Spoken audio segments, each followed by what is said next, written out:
원주시가 원주 혁신도시 불법 주정차 해결을 위해 만들어 놓은 노상 주차장을 인근 공공기관 직원들이 점령하면서 주민들의 불편이 가중되고 있습니다. 현장 취재했습니다. 윤길로 영월군의회 의장이 해임 18일 만에 다시 의장직으로 복귀했지만 이번 일을 둘러싼 갈등은 장기화될 조짐을 보이고 있습니다. 도내 주택시장 거래량은 반짝 증가했지만 미분양과 신규 입주 물량이 많아 시장의 불안감은 여전합니다. 강원 산간에 많은 눈이 내려쌓여 한겨울 풍경을 연출하고 있습니다. 유명 산마다 설경을 즐기려는 등산객들로 북적였고 스키장도 제철을 맞았습니다. 설국으로 변한 백두대간을 다녀왔습니다.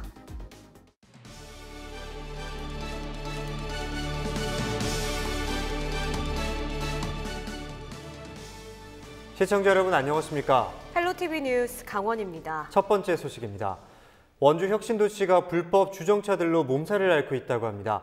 이에 대해 원주시가 일부 구역에 노상 주차장을 설치해 주차 공간을 확보하고 불법 주차에 대한 단속에 나섰는데요. 하지만 이렇게 조성된 주차장을 공공기관 직원들이 종일 점령하다시피 해 취지를 무색하게 하고 있다고 합니다. 이다혜 기자가 현장 취재했습니다. 이곳은 원주 혁신도시 공공기관 인근의 한 도로입니다. 원주시가 시민들의 편의와 상권 활성화를 위해서 공영주차장을 조성했는데 정작 시민들은 이용할 수 없다고 합니다. 어떤 이유인지 한번 알아보겠습니다. 오전 8시 공공기관 직원들의 출근이 본격적으로 시작됩니다. 차량 한 대가 도로변 주차장에 주차합니다. 운전자는 차에서 내려 공공기관 쪽으로 걸어갑니다. 또 다른 차 운전자도 노상 주차장에 차를 세운 뒤 인근의 기관 건물로 들어갑니다. 여기 근무하시는 분이세요? 제가 아직 등록이 안 돼 있어서. 아니 못 돼요. 직원 외에는 못 돼요. 왜 밖에 다 돼요. 교육 목적으로 오셨는데. 그래서 안 돼요. 대부분 공공기관 직원이나 방문객으로 단순히 주차 편의나 내부 주차장의 보안 등을 이유로 공영주차장을 기관 앞마당처럼 이용하고 있는 겁니다. 이른 아침 주차한 차량들은 퇴근 시간이 될 때까지 종일 주차장을 점령하다시피 하고 있습니다. 네, 지금은 오전 8시 반을 조금 넘긴 시각입니다. 공공기관 직원들의 출근이 한창인 시각인데요. 이곳 공영주차장은 벌써 차량들로 가득 찼습니다. 인근의 또 다른 공공기관과 인접한 공영주차장도 상황은 비슷합니다. 주차된 차량에는 승용차 요일제에 참여한다는 스티커가 붙어 있습니다. 승용차 요일제는 특정 요일에 승용차를 운행하지 않는 제도로 대부분이 취재 당일인 수요일에 참여하는 차량입니다. 일부 공공기관에서 시행 중인 승용차 요일제 때문에 내부 주차장을 이용할 수 없는 직원들이 공영주차장을 사용하고 있는 겁니다. 해당 공공기관 측은 모든 직원 차량을 관리하는 데 한계가 있다는 입장입니다. 저희가 주차 공간이 부족하다 보니까 이제 여기 주차를 못하고 아마 거기 부족하면 아마 그쪽에 이제 세우던가 아마 그런 경우는 생길 수 있겠죠. 그 부분을 저희도 이제 좀 많이 좀 해소하려고 노력하는데. 가뜩이나 주차 공간이 부족한데 이마저도 사용할 수 없게 되자 주변 상인들은 불만을 토로합니다. 아침부터 딱 이렇게 가시면 그래서 이렇게 넓으면은 잠깐 10분 동안 있다 대구 가실 텐데 저 양방 1차로니까 2차로니까 저 옆에 평행 주차도 못해요.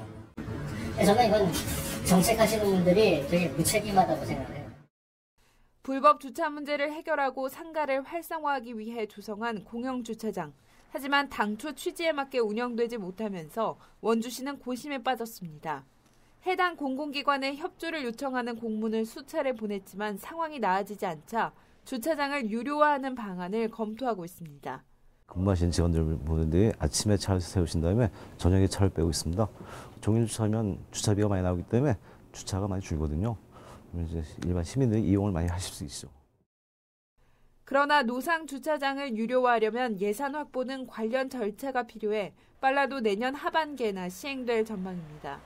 시민을 위해 무료로 개방된 공영주차장이 공공기관에 점령당한 가운데 조속한 대책이 시행되지 않아 시민들의 불편은 당분간 계속될 전망입니다. 헬로티비 뉴스 이다혜입니다. 영월군 의장 해임을 둘러싼 갈등으로 영월군 의회가 술렁이고 있습니다. 윤길로 영월군 의장이 해임 18일 만에 다시 의장직에 복귀했는데요. 사상 초유의 의장 해임 복귀 사태에 대해 지역의 반응은 싸늘합니다. 이번 일로 의회의 권위와 이미지가 추락하는 건 아닌지 우려의 목소리가 나옵니다. 김선아 기자가 취재했습니다. 윤길로 영월군 의장이 군청 브리핑룸 단상 앞에 섰습니다.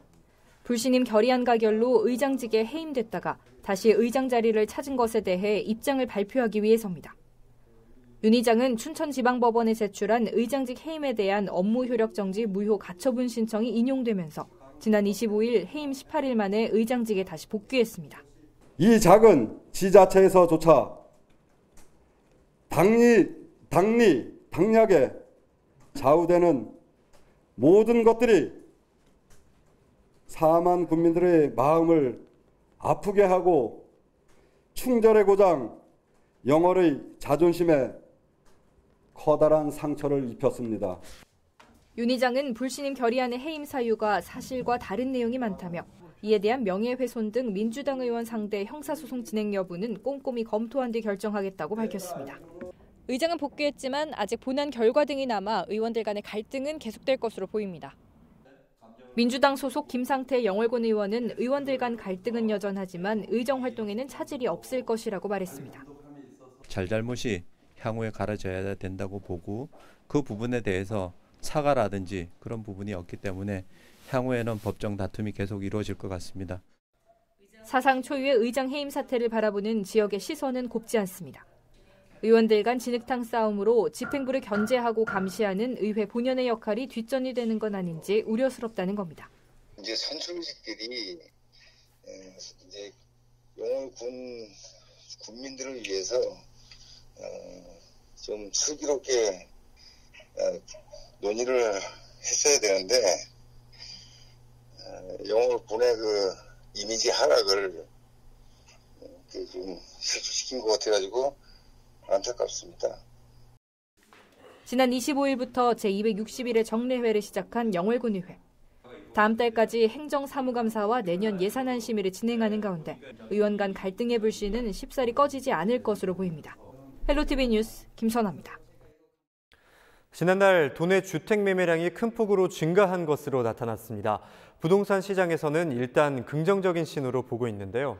하지만 신규 아파트 미분양 물량이 여전히 많은 데다 다음 달 아파트 입주 물량이 4,000세대에 달해 시장의 불안감은 여전합니다. 보도에 성기석 기자입니다. 지난달 도내 주택 매매 거래량은 총 2,381건. 지난해 같은 기간보다 12.1%가 늘었는데 전달과 비교하면 무려 42.3%가 증가한 수치입니다. 반면에 지난달 도내 전월세 거래량은 1년 전보다 11%가 줄었습니다. 내 집 마련이 늘면서 자연스럽게 전월세 거래량이 감소한 것으로 부동산 업계는 보고 있습니다. 침체를 이어가던 도내 주택시장의 긍정적 신호로 해석되는 부분입니다. 하지만 거래량이 늘어났다고 해서 침체된 도내 주택시장이 되살아나고 있다고 보기에는 어렵다는 시각도 있습니다. 우선 도내 미분양 아파트가 좀처럼 줄지 않고 있다는 점이 걱정입니다. 지난 9월 말 기준 도내 미분양 아파트는 7,700세대가 넘습니다. 원주와 동해, 속초, 고성 등은 1년 가까이 미분양 관리 지역에서 벗어나지 못하고 있습니다. 강원도 전체적으로는 거래량이 늘어났으니까 좀 오히려 경기가 좀 괜찮은 편이라고 볼 수는 있는데요. 그러니까 이제 우리가 원주가 항상 이제 문제가 되는데 원주 같은 경우는 워낙 공급이 많고 이제 시장이 침체되어 있다 보니까 사람들이 이제 안 움직이고 해서 신규 아파트 입주 후 기존 집들이 한꺼번에 시장에 쏟아지게 될 부분도 고민거리입니다. 내년 2월까지 예정된 신규 아파트 입주 물량은 6,500세대가 넘습니다. 새 아파트에 입주하는 사람들이 기존 집을 시장에 내놓으면 공급이 일순간에 들어 가격을 더 떨어뜨릴 것이라는 예측도 나옵니다. 신규 아파트 입주 그 시기에 맞춰가지고 잠깐 늘었던 거니까는 어떤 거래량이 많이 들어서 호황으로 간다고 보기에는 좀 아직은 이른 것 같습니다. 실제 지난달 도내 주택 매매 가격 지수는 95.8포인트로 거래량 증가에도 전달보다 떨어지는 약 보합세를 보였습니다. 전문가들은 거래량이 늘어나는 것이 곧바로 주택시장 회복을 뜻하는 것은 아니라며 주택 소유자들의 신중한 접근을 조언했습니다. 헬로티비 뉴스 성기석입니다. 원주시가 중점 추진해온 정지뜰 호수공원 조성 사업이 국책사업에 최종 선정돼 내년 1월부터 본격화될 전망입니다. 원주시는 27일 기획재정부 재정평가심의에서 이번 사업에 대한 예비타당성 조사 결과가 통과돼 최종 국책사업으로 선정됐다고 밝혔습니다. 이에 따라 2022년까지 원주천 학성지구 일대에 1,797억 원이 투입돼 면적 40만 제곱미터, 담수 용량 85만 제곱미터의 호수공원이 조성될 예정입니다. 원주시는 이번 사업 확정으로 원주천 도심 구간의 홍수 예방은 물론 2022년 이전하는 일군지사 부지개발 학성동, 우산동, 도시재생 사업과 연계한 도심 재정비가 순조롭게 진행될 것으로 기대하고 있습니다.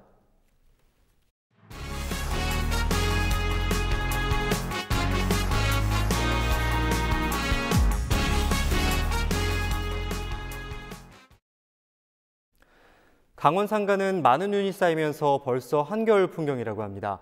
유명 산마다 설경은 만끽하려는 등산객들로 북적이고 있는데요. 늦가을 내린 폭설에 강원도 내 스키장에서도 많은 관광객들이 찾고 있습니다. 설국으로 변한 백두대간을 노지영 기자가 다녀왔습니다.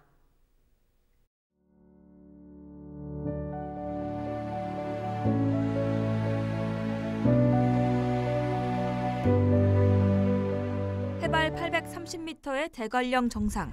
설경을 보기 위한 등산객들의 발길이 이어집니다. 7시에 출발했고요. 겨울산, 설산은 선자령이니까. 그래서 요번에 눈이 왔다 그래서 한번. 가족 단위 관광객도 즐거운 시간을 보냅니다. 모처럼 설산에 오른 아이들은 흰눈을 배경 삼아 한껏 포즈를 취해봅니다. 눈이 너무 많은 것 같아요. 우리 동네는 지금 어떻지? 우리 동네는 지금 눈이 아예 없어요. 대관령 인근의 한 유명 스키장. 본격적인 추위가 시작되면서 강원 지역 스키장은 지난해보다 약 일주일 정도 앞서 지난 15일 문을 열었습니다. And it's an eye-opening experience because in Singapore there's no snow, so we're quite excited to come here and see snow. 외국인 관광객들이 몰리면서 주말은 물론이고 평일에도 스키를 즐기는 모습입니다. 네, 아무래도 초반 때니까 좀 외국인 아직까지는 한국인 손님보다는 외국인 손님이 좀 많은 것 같아요. 대부분이 다 스키 처음 타시는 분이어서. 강원지방기상청은 강원 산간과 영동 지역에 28일 밤까지 또다시 최대 30cm가량의 눈이 내릴 것으로 예보했습니다.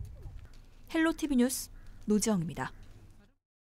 도내 접경 지역이 국방개혁 추진에 따른 대책 마련에 고심하고 있습니다.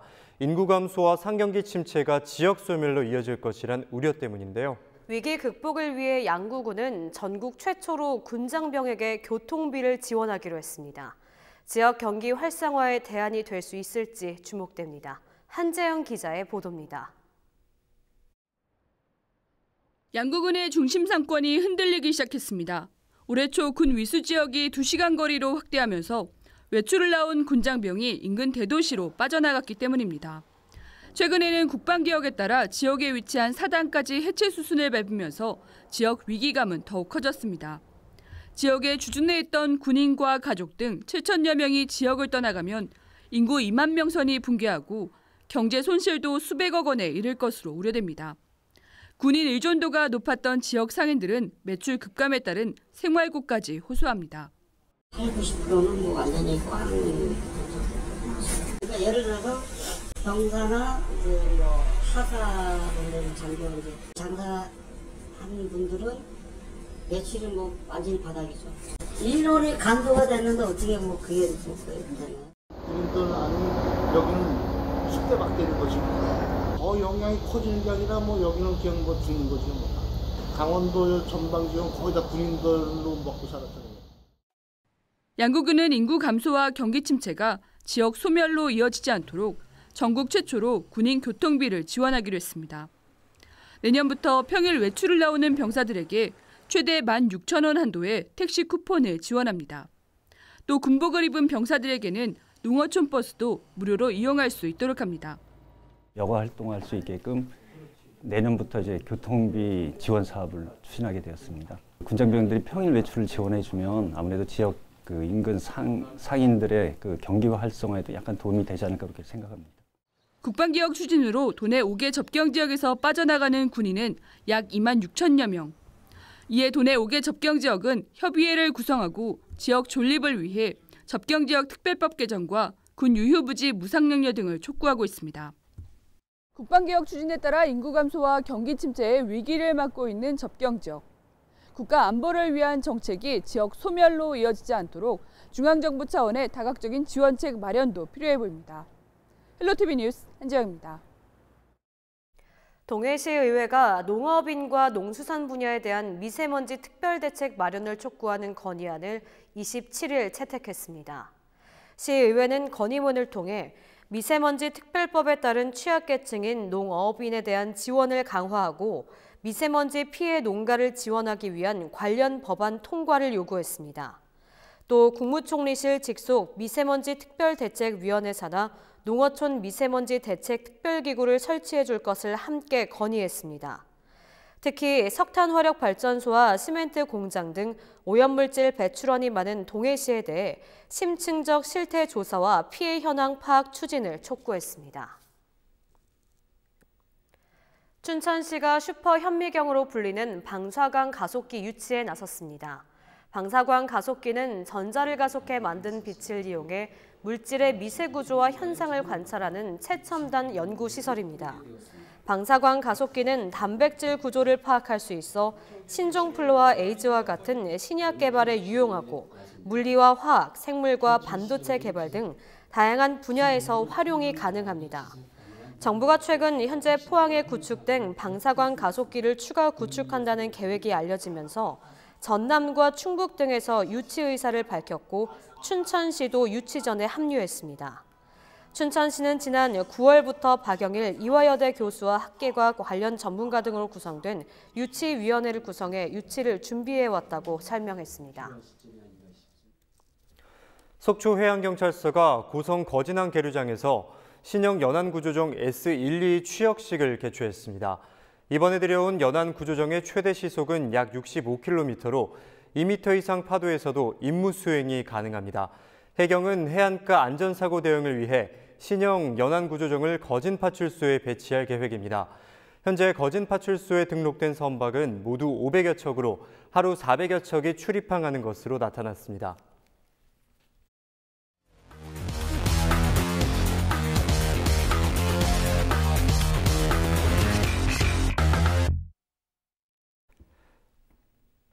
오늘의 뉴스 인사이드 시간입니다. 율곡이와 신사임당의 공통점은 바로 우리나라 화폐의 모델이라는 건데요. 세계 최초의 모자 화폐 인물 탄생지인 강릉 오죽헌에 화폐 포토존이 설치됐다고 합니다. 강릉시가 세계적인 화폐 도시를 만들기 위해 첫 사업으로 시작했는데요. 오죽헌에서 모자 화폐 인물과 사진도 찍고 돈도 많이 버시기 바랍니다. 다음 소식입니다. 양양소방서가 27일 주택용 소방시설 기증식을 가졌습니다. 이날 시민안전관리협의회는 소화기와 주택화재 경보기 각각 40개를 소방서에 기증했는데요. 이번에 기증받은 주택용 소방시설은 주택화재 인명피해를 줄이기 위해 화재 취약계층 등 필요장소에 보급될 예정입니다. 삼척소방서가 27일 삼척시 이통장협의회 회장 8명을 초청해 명예소방관으로 위촉했습니다. 삼척소방서는 지역의 최일선에서 주민대표로 활동하고 있는 읍면동 이통장협의회장을 명예소방관으로 위촉하면서 일반주택 기초소방시설 의무 설치에 대한 홍보도 부탁했는데요. 앞으로 삼척시 이통장협의회가 지역 안전문화정착과 화재 예방에 앞장서는 모습 기대하겠습니다. 지금까지 뉴스인사이드였습니다. 우리 지역의 이슈 콕 짚어봅니다. 헬로 이슈 토크. 도내 현안과 이슈를 짚어보는 시간입니다. 4차 산업혁명 시대의 돌입으로 강원도 역시 각 분야에 있어 구체적인 준비와 대안을 마련하고 있는데요. 이번 시간에는 4차 산업혁명 시대 도내 대학이 나아갈 방향은 무엇인지 함께 고민해보고자 합니다. 스튜디오에 이원규 강원대학교 교수 나와 계십니다. 안녕하십니까? 안녕하세요. 네, 요즘 곳곳에서 4차 산업혁명이라는 말들이 많이 나오고 있는데 구체적으로 4차 산업혁명이 무엇이고 또 산업혁명 시대를 맞아서 우리가 준비해야 할 것들은 무엇인지 좀 설명 부탁드릴게요. 네, 알겠습니다. 최근 들어 4차 산업혁명을 대비하고 준비해야 한다는 얘기가 많이들 하고 있습니다. 4차 산업혁명은 2016년 다보스에서 개최된 세계 경제 포럼의 주제였는데요. 포럼 후에 전 세계적인 이슈가 되었고 각국 정부 그리고 경제계 그리고 대학에서 많은 관심을 가진 계기가 되었습니다. 네. 그 후 이제 크라우스 슈밥 회장이 한국을 방문해서 4차 산업혁명에 대해서 설명한 적이 있는데요. 그때 한국 사회에 큰 관심을 끌기도 했었습니다. 4차 산업혁명이란 지능 정보 기술을 바탕으로 해서 초연결 그리고 초지능 사회의 출현을 얘기하는데요. 네. 거의 모든 현실 세계의 사물은 지능을 갖춘 사물 인터넷, IoT라고 얘기를 합니다. 네. 진화하고 이들 사물이 서로 연결되어 가지고 제품 생산 및 서비스가 전 자동으로 이루어지는 그런 새로운 산업 시대가 됐는데요. 쉽게 표현하면 이제 지능을 갖게 된 현실 세계 아날로그 사물들이 가상의 세계와 연결해서 생산과 서비스의 완전 자동화가 이루어지는 그런 새로운 세계의 출현을 얘기합니다.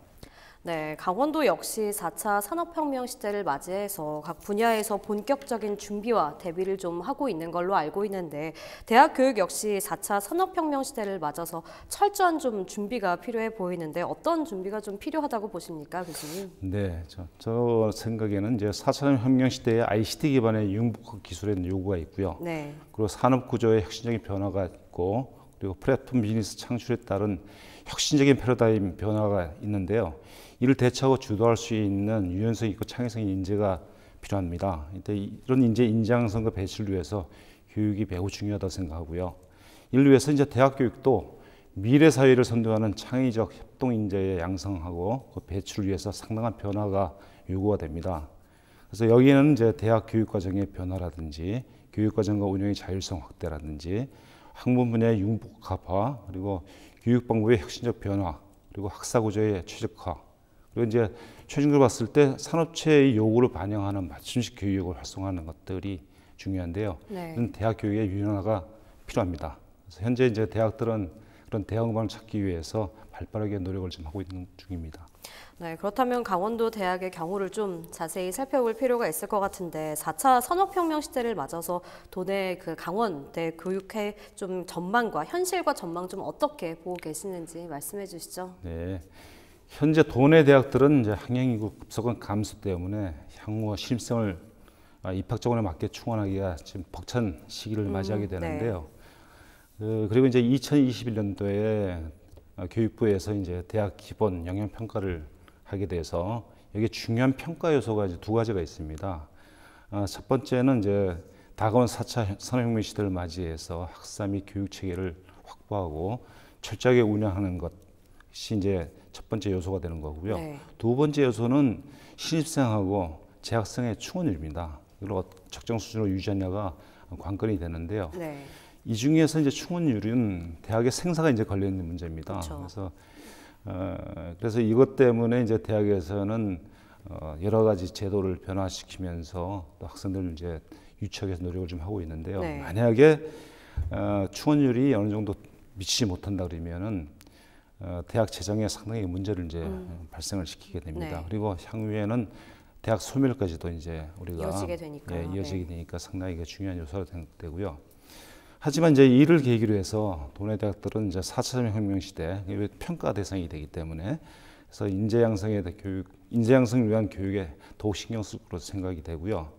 그래서 현재 이제 일부 대학에서는 소프트웨어 중심 대학 사업하고 그러니까 4차 산업혁명 선도 인력 양성 사업에 선정돼서 교육 중에 있는데요. 이로 해서 이제 교육 처분을 확대하기 위해서 소수 대학에서는 지금 어떤 사업단을 운영해가지고 진행 중에 있는 걸로 알고 있습니다.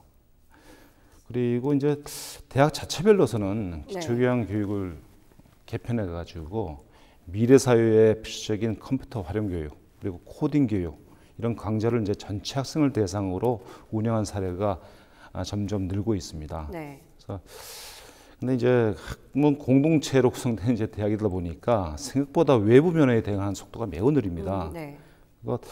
그 4차 산업혁명에 관련돼서 직접적으로 연관성 있는 학과 내지 전공에서는 상당한 변화를 바라고 있는데 반면에 아닌 쪽에서는 그에 대해서 이해도가 좀 떨어지기 때문에 어떻게 될지 그 사회 변화에 대해서 상당히 둔감한 면인데요. 뭐 이를 위해서 우리가 일단은 뭐 대학이 앞장서서 이게 진행해야 되겠지만은 상당히 이제 굶뜬 측면에서는 우리가 반성을 해야 될 측면이고요. 그래서 뭐 사회 쪽에서 봤을 때는 대학을 보고 이제 고비용 저율 조직이라고 이렇게 비난하는 면도 많습니다. 네. 제가 이제 또 뭐 긍정적인 측면을 본다 그러면은 대학 구성원들 특히 이제 우리 대다수 교수님들은 사회 변화에 따라서 대학 체질 변화가 필요하다는 걸 느끼고요. 변화에 동참하려는 의지를 갖고 있어가지고 머지않아서는 뭐 사회 변화를 선도하는 혁신 형태의 중심으로 대학이 우뚝 설 것으로 예상합니다. 네, 교수님께서 대학 교육의 현실과 전망에 대해서 말씀해 주셨는데 최근 좀 급속한 인구 감소와 더불어서 도내 학령 인구 또한 감소하며 도내 대학의 위기라는 말을 많이 좀 하고 있습니다.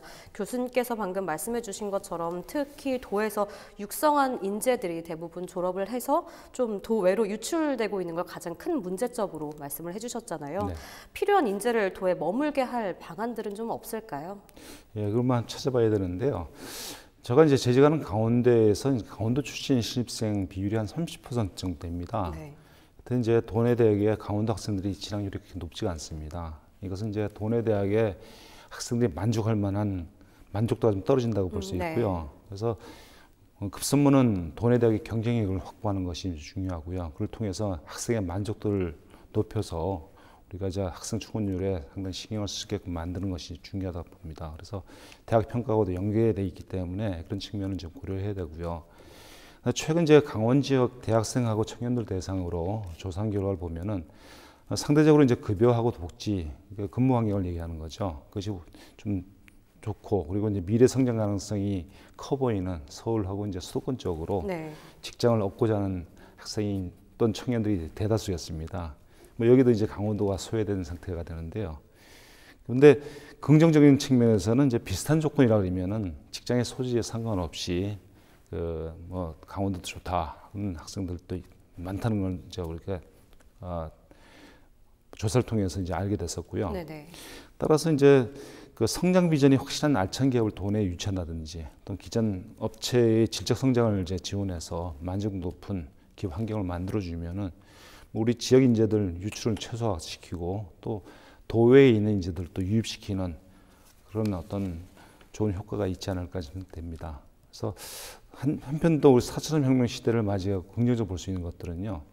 예전에 이제 생산 수단을 독점하는 소수 대기업 중심에서 이제 앞으로는 이제 생산 수단을 공유하는 공유 경제 네. 그리고 이제 온디맨드 맞춤형 서비스라고 얘기하는데요.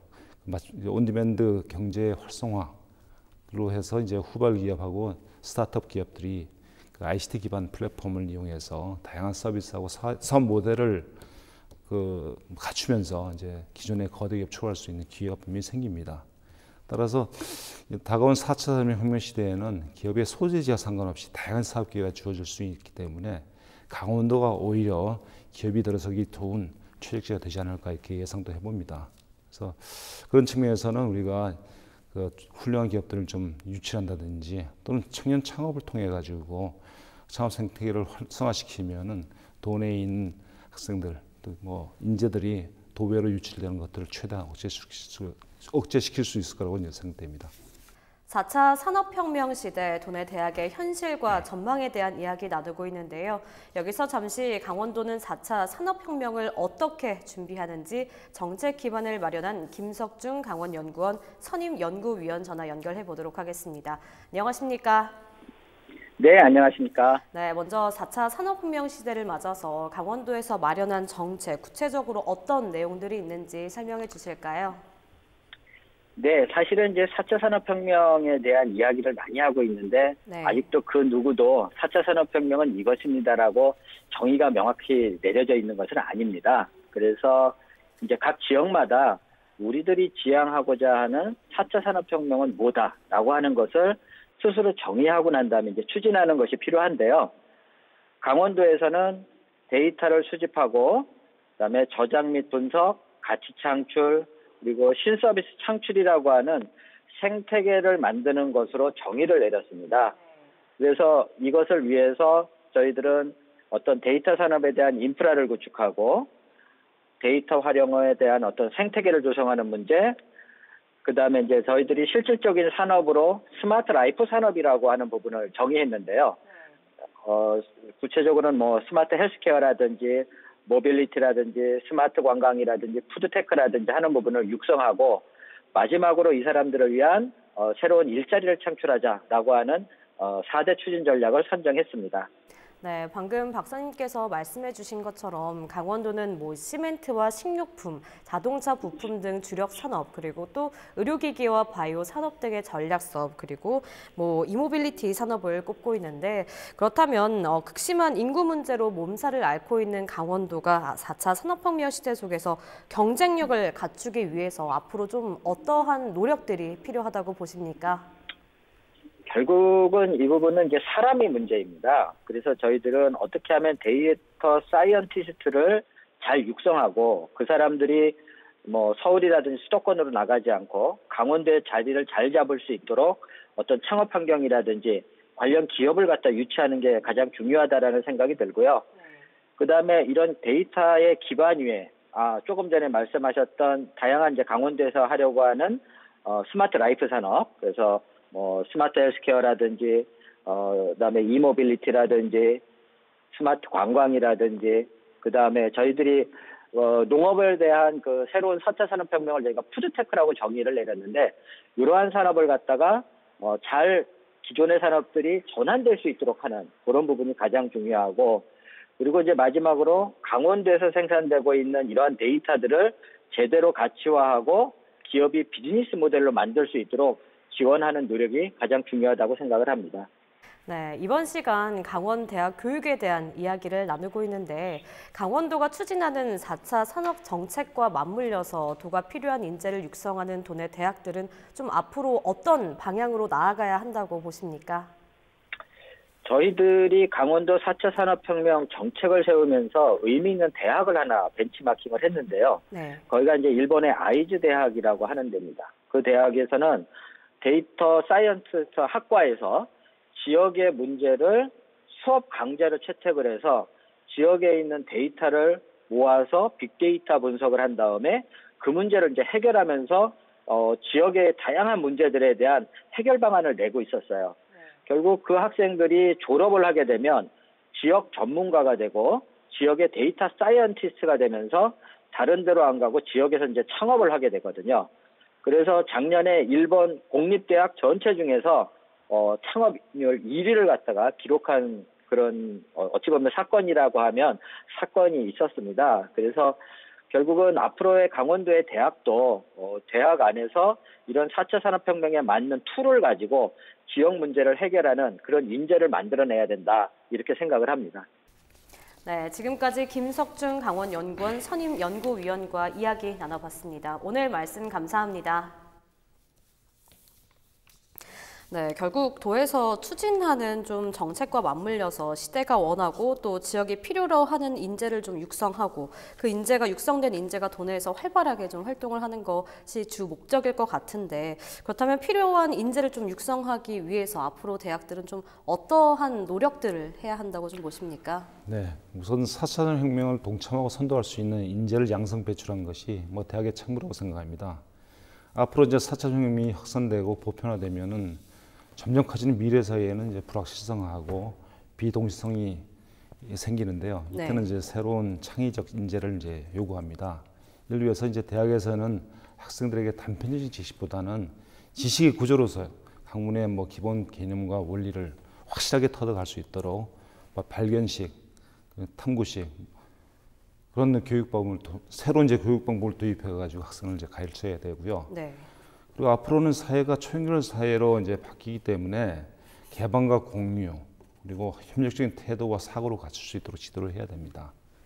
그리고 대학의 학사구조 개편도 이제 대대적으로 요구되는데요. 네. 학문의 울타리가 지금 상당히 높아서 융합 교육이 어려운 상태에 있습니다. 이를 이제 울타리를 낮추거나 제거해서 실질적인 융합 교육이 될 수 있도록 대학과 교수들 의식을 바꿔야 된다고 생각합니다. 네, 새로운 교육 방법과 실질적인 융합 교육에 대해서 좀 교수님께서 말씀을 해주셨는데, 더불어서 강원도가 추진하는 4차 산업혁명 시대 속에서 정책 속에서 도내 대학 교육의 성장 가능성 좀 어떻게 우리가 좀 점쳐볼 수 있을까요? 네, 강원도가 추진하는 산업 정책을 보면요, 4차 산업혁명을 대비해서 기존 전략 사업을 개편해서 첨단 복합산업 분야 쪽으로 추진 중인 걸 알고 있습니다. 네. 뭐 일례로 이제 춘천 지역의 뭐 빅데이터 산업을 위해서 산업 인프라를 구성한다든지 이렇게 발빠르게 이제 산업 형태 및 체계를 변화시키고 있는데요. 뭐 상당히 긍정적인 방향입니다. 네. 하지만 이제 이런 산업들을 뒷받침할 기업들이 도대체 정체가 뭐냐 이런 건 아직도 미지수거든요. 그래서 사업 추진에 어떤 불확실성이 있는 건 사실입니다. 네. 그래서 의지와 계획만 있다고 다 성사되는 건 아니고요. 그래서 사업을 추진하려면은 인력 공급이 원활하게 좀 이루어져야 되는데 현재는 인력 공급을 어떻게 하겠다는 계획이 확실하게 나온 적이 없습니다. 잘 알 수가 없죠.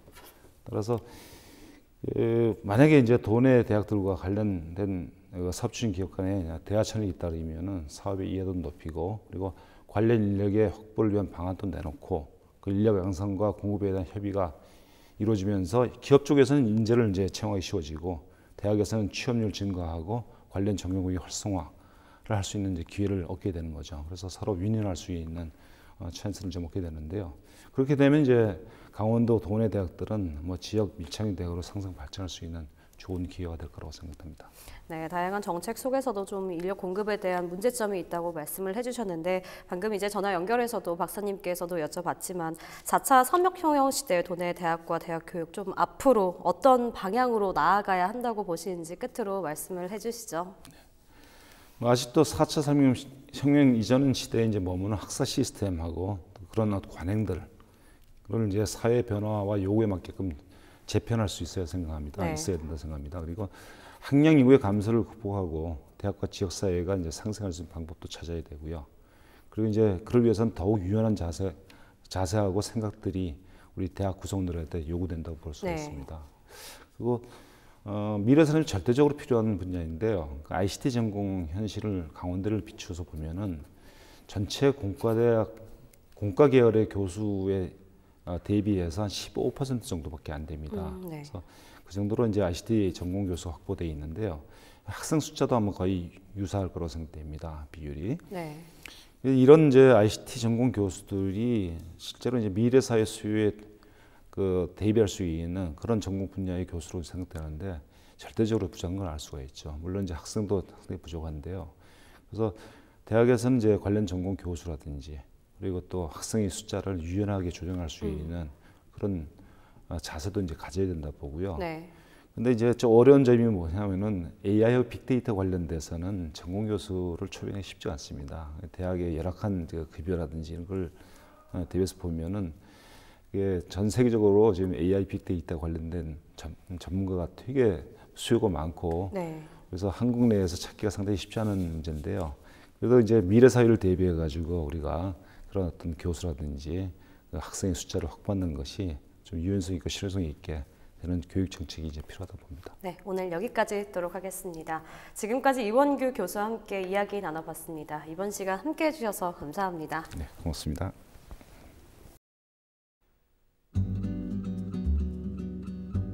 이어서 날씨입니다. 우리도 저녁 목요일까지 강원 산지에는 최고 30cm의 폭설이, 동해안으로는 최고 60mm 정도의 비가 내리겠습니다. 피해 없도록 철저한 대비가 필요합니다.